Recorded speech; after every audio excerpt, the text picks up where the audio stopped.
দেওয়া হয় আমি পশ্চিমবাংলার অর্থনীতির যে দুরবস্থা সে চাকা ঘুরিয়ে দিতে প্রস্তুত আছি।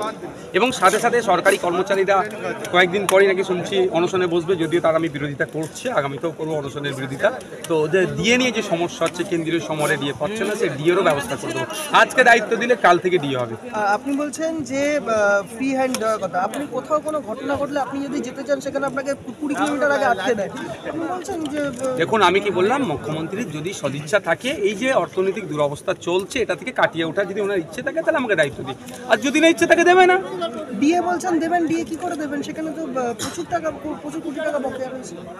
আপনাকে আমাকে দেখানো হচ্ছে বকেয়া আছে, আমি নির্দিষ্টভাবে বলছি ডিএ বা স্যালারির জন্য যে টাকা আমাদের হওয়ার দরকার সেই জায়গায় কত টাকা বকেয়া আছে একবার বলতে বলুন তো। আরও অনেক কমিশন আছে, নিশ্চিতভাবে আপনাকে বলে রাখি আমি অর্থনীতিবিদদের সাথে কথা বলেই বলছি, আমি পেট গরমের কথা বলছি না, মাননীয়ার মতো ওই কথা বলছি না যে ডবল চাকরি দেবো, কত 5 কোটি ম্যানগ্রোভ লাগিয়ে দিয়েছে, ওসব আমি সায়েন্টিফিক ওয়েতেই কথা বলছি। 1000 জনকে নিয়ে সভা করার অনুমতি ছিল, সেটা না করে 15 জনকে নিয়ে অনুষ্ঠান করলেন কেন? দেখুন আমরা 1000 জনকে নিয়ে সভা করার জন্য কাকে ছাড়বো কাকে রাখবো, যেখানে লক্ষাধিক লোক আসার চিন্তাভাবনা হচ্ছিল, এখানে যারা প্রিপারেশন নিয়েছে 2 মাস ধরে যারা আসবে বলে প্রস্তুত নিয়েছে, সেক্ষেত্রে 1000 জন বাঁচতে দেখছি সেটাও মূল্যপূর্ণ হয়ে যাচ্ছে। আর আপনারা জানেন আমাদের বুথের একটা সাধারণ কর্মীর আবেগকে যেমন আমরা মান্যতা দিই, ঠিক আমাদের রাজ্য কমিটির নেতৃত্বের আবেগকেও মান্যতা দিই।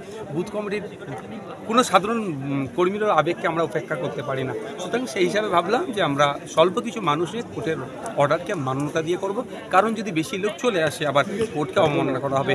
আমরা সারাক্ষণ বিচার আইন ব্যবস্থাকে সম্মান জানাচ্ছি, বিচার ব্যবস্থা জিন্দাবাদ বলছি। আমরা যদি কোনো রকমভাবে কোনো অর্ডারকে ভায়োলেট করি তাহলে আমাদের থেকে তো খারাপ আর কি হতে পারে না।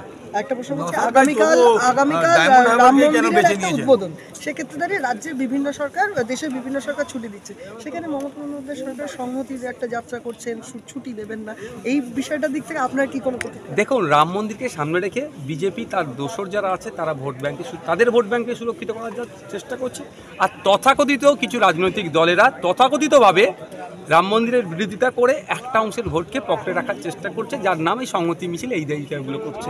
আমরা তো ভুলে যাচ্ছি না 1992-এ বাবরি মসজিদ শহীদ হয়েছিল, 1998, 99, 2001, 2002, 2004-এ বিজেপির সাথে তৃণমূলের কত ভালো সম্পর্ক ছিল। আজকে সংহতি মিছিল করছে, তো এটা শুধুমাত্র ভোট নেওয়ার নাটক। যদি ভোটের না প্রয়োজন হতো দেখতে রাম মন্দির উদ্বোধনে মমতা ব্যানার্জি প্রথম সারিতে থাকতেছে।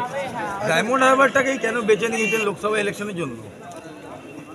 ডায়মন্ড হারবার মডেল দেখিয়ে সারা ভারতবর্ষকে দেখায়, তো আসল ডায়মন্ড হারবার মডেলটা কি আছে যে মানুষ সেটাকে দেখাতে হবে। তো জীবনে মমতা ব্যানার্জি পাঁচটাকাশ মাঠে কোনো ধরনের যে কোনো দিবস মানাননি, নিজে আসেননি।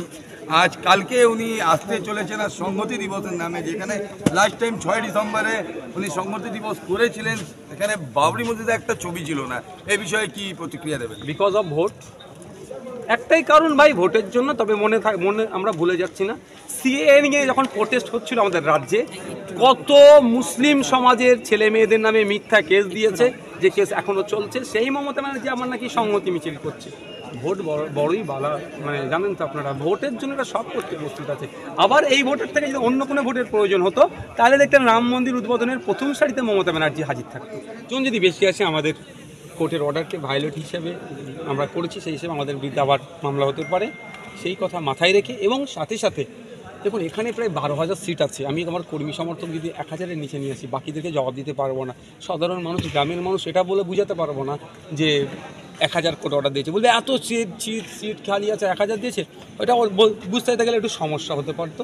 সেই জন্য সে কথা মাথায় রেখে গতকাল সন্ধ্যা পর্যন্ত আমি ভেবেছিলাম একটা লিমিটেড জায়গা থেকে লিমিটেড লোক নিয়ে আসবো, কিন্তু সেটাও হয়ে ওঠেনি।